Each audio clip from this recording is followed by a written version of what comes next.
Hey everyone, it's Sam here and I'm back with another tutorial using the 6x6 circular diorama set, and today I'm going to show you how to make an easel card using it. So I already have shared this version. If you're just finding this video, this is in the playlist already. So that's a nice just top fold and how to, kind of put it together in its basic way.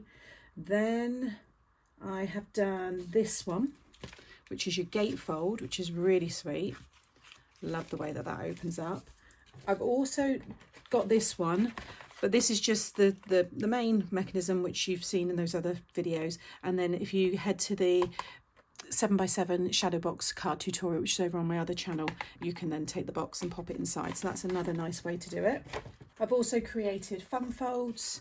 So you've got some nice ones here using the collection. You'll find them over on my Mixed Up Craft YouTube channel. But today we're going to use the head over heels. I'm going to do a cowboy themed card. So I've taken the cowboy boots and the hat and the sentiment Yeehaw, It's Your Birthday. And then I'm using the Fit Check die set here. And I've also taken some of the frames to create, which I'll talk you through in a moment. And then I thought it'd be quite nice with this glass here. So I've stamped that one as well. Papers I'm using is the Pretty Blue Floral. This one here is so sweet with the daisies. And that's from my Going Full Circle paper pad. I've also pulled out a couple of older bits. So I've got my wooden fence for the background, so I thought it worked really well with this theme. And I'm also using the fence here. So it's kind of like the horse's ranch kind of feel. So in the set, you get 4 dies. You want to cut your main one here. I'm using a 300 GSM smooth cardstock. And then I just like to go over the score lines with my scoreboard, just to make them a bit more defined. And then you want to fold them so you have a mountain fold on each side.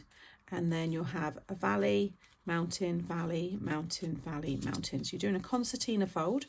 You want to have 4 mountains on the outside, and then inside you'll have 3 valleys, and they will all be the ones where you've got the little slots cut into them. Okay, but that's how it's going to stick onto our card. Then you want to cut this one, which is your main ring. All of these dies will go through a standard die machine. You don't need a big machine for this one. So you want to run that one through. If you want to cut it twice, you can, but you're going to stick this onto here. So that's going to strengthen it, okay? Then you want to cut a few of those. I'll talk you through that in a sec. This one here is your bars. So I've run it through twice, so it gives me 6, but you can have up to 9 bars. So you can, if you want to have more, then obviously just cut it more. So for the easel part, so that's our little pop-up along with all of our bars there. So to make the easel card, you want to take a piece of cardstock. So I used a piece of A4 and I scored at 5 7/8 and fold it in half. Okay. You're then going to take your die, your big circle one, and you want to sit it on the card so it overhangs the folded side there. So yours will be obviously this size here. Sit it on so it overhangs and run it through your machine. And what it will do is give you this shape here. And then if you pop it in your scoreboard, your middle score line, just line it up with any track. It doesn't matter which one, you just want to make sure it's straight. And then you want to score roughly halfway through this piece here. Doesn't matter if it's not spot on, but just roughly halfway. And then you're going to fold that over, and that gives us our easel base for our card. So then I've cut the circle again in the pattern paper, and I want to stick this on here. But obviously I've got that little folded section. So I'm just going to put a little marker where that kind of joins, and I can just snip that. There are some other ways that you can put easels together where you just cut 2 circles and then add a little score line, but this is an easy way as well. So now that's going to fit in there perfectly, and that's not going to affect that section. So I'm going to stick that down. I'm using construction glue, so it's going to make everything nice and strong. Then I've cut a circle again in white, and then I've cut it in the brown, and that's the piece I've embossed with that fence effect. But I want to add a little bit of ink to this just to distress it a little bit. So I'm just going to use some walnut stain, and I'm just going to flick it in from the outer side there, just to give it a worn, weathered look. It just really pulls out the grain, and then just brush it over so it just gets the rest of those top parts.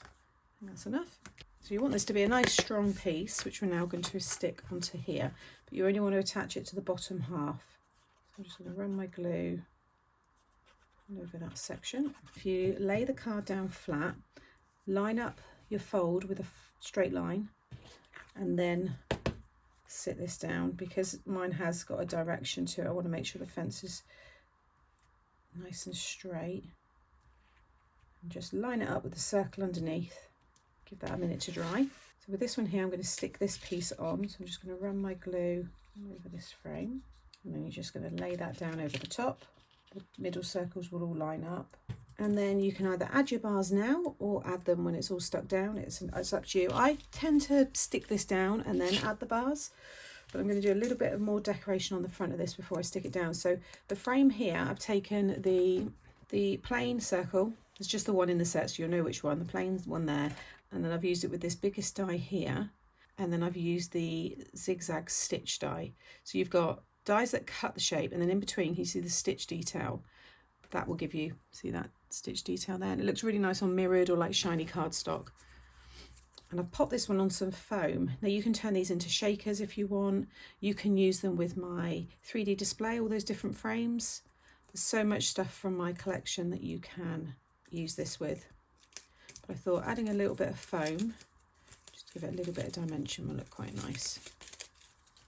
So again, you just want to follow that inner circle.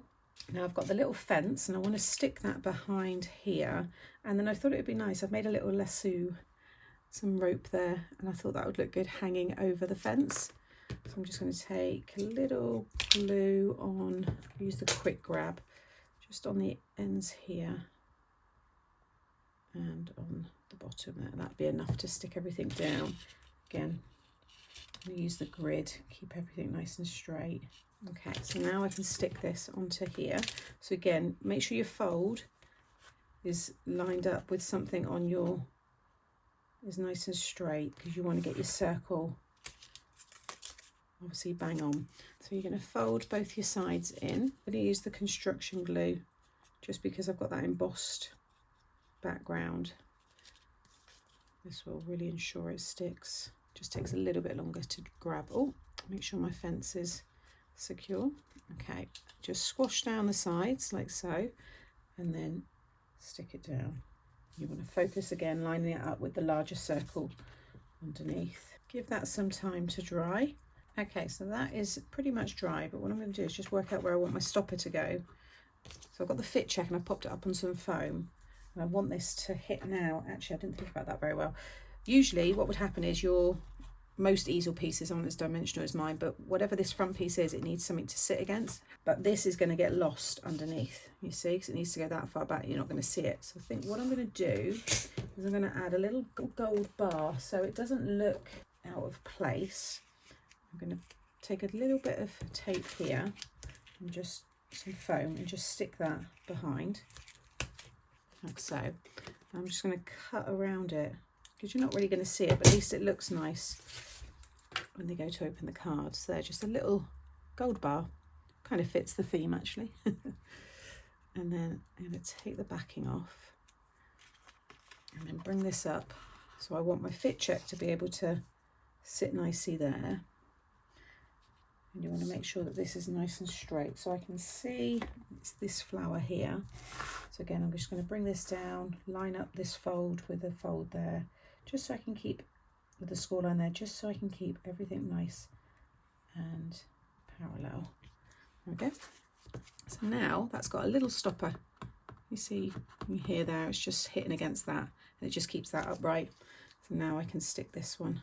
And I thought it'd be nice to have another cowboy hat, probably just there as well. Now I'm happy that's all dry. So with these ones, you'll have little T-bars at the end. Ooh.